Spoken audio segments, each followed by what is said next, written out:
They say life's a book, but what happens when you're realizing you don't like the story you're living?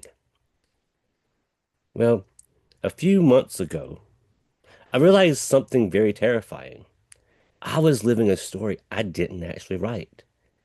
I was following a script that felt heavy, was weighing me down, and it just felt wrong. I realized that if I wanted a life that felt as if I had written it or as if I wanted it, I could, I had to do something. I couldn't just edit the chapter or the page. I had to close the book entirely. So I did. And that's why I'm here today. I'm sitting here in my hoodie with my white wall behind me and my camera and a glass of water. I didn't want to wait until I had it perfect because there's no perfect time. There's no perfect background or perfect surrounding. I wanted it to be raw. I wanted it to be real. I wanted it to be authentic and genuine. And it's often standing in a room with nothing but a blank sheet of paper and with your hands trembling, you pick up a pen. I want this channel to be real from today on. There's not going to be any fluff, no filters. It's just going to be me in a fresh start. So I will not be editing. So I will not be trying to make it look fancy because I think that's what is wrong. No one is real. No one is their self. We're all in a book that we didn't write.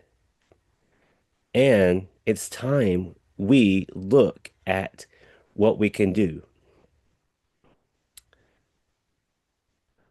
Because the reset button at midlife, I apologize. Because I hit the reset button in my midlife, everything changes. How you relate to your family, how you relate to your old friends in that old book, how you navigate with those new people in your life, those new connections, those new characters that you have in your life, that you're writing into your life, how you relate to the person you see in the mirror every morning. Do you still see that old person or do you see that new person? What character do you see? Now, at 46,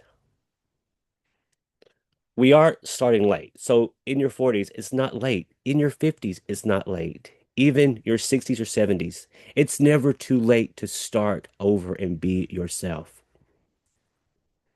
We're finally learning. We're going to learn, if you're starting over with me, how to set our boundaries with everything, how to seek peace in our lives, and how to write characters in our lives that actually belong there.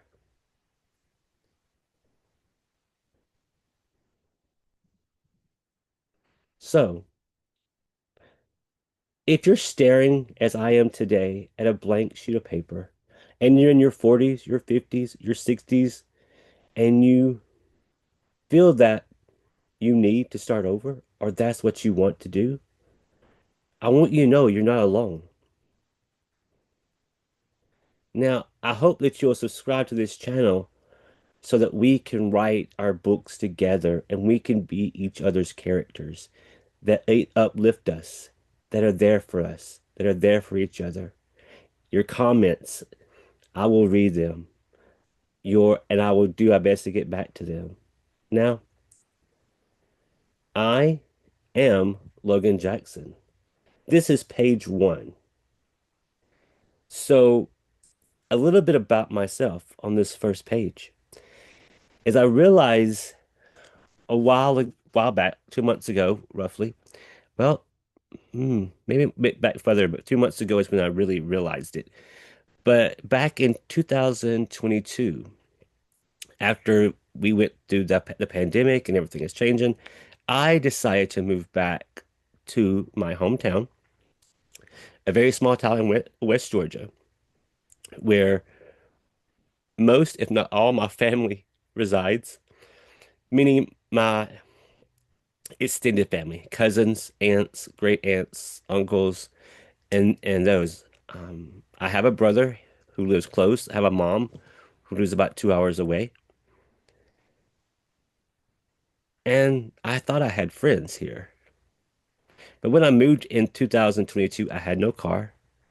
I had nothing. I moved with just my stuff. And I moved into a tiny house with just me and at the time my four dogs. As I sat here, I got to thinking, no one ever visited. I had one cousin visit me and um, maybe one friend. That was it. Everybody tells me it's too far. Well, I don't want to do this. I'm busy. Well, you make priorities for things that you want and who you want in your life. And that started to tell me that I wasn't anybody's priority, and that went for my brother as well. And I sat here, and in 2024, I had a horrific wreck where I was hit kind of in the front of my truck. It tore my rotator cuff and it tore my bicep muscle. Had to have them surgically um, repaired. And no one but one cousin ever called to check on me. No one come to ask me if I need anything. No one. And I had to walk four dogs by myself. And it was at that moment, after my surgery, with one arm in a sling for 8 weeks and could not move it for 8 weeks, that I realized I'm not living my life. I'm living someone else's that wrote it. No one, again, like I said, come and help me walk my dogs. Not even my next door neighbor, who is a friend, offered to help me walk four dogs. The day after my surgery, my mom couldn't do it. The day of my surgery, on anesthesia, I came home and walked four dogs. It became very clear that I only had me. I was alone at 46. And at that moment, I decided to start closing that book. I decided to start writing out people in my life. I decided to stop setting myself on fire to keep people warm. And I hope through this channel, we'll be able to do the same. One of my goals for this channel is that I really want to keep this channel ad-free as much as YouTube will let me. So I do have a buy me a coffee link that I will be putting in there. On your receipt, you will see Jackson Homesteading.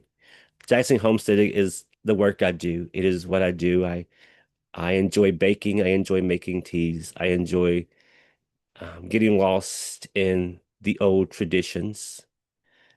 So your support means a lot.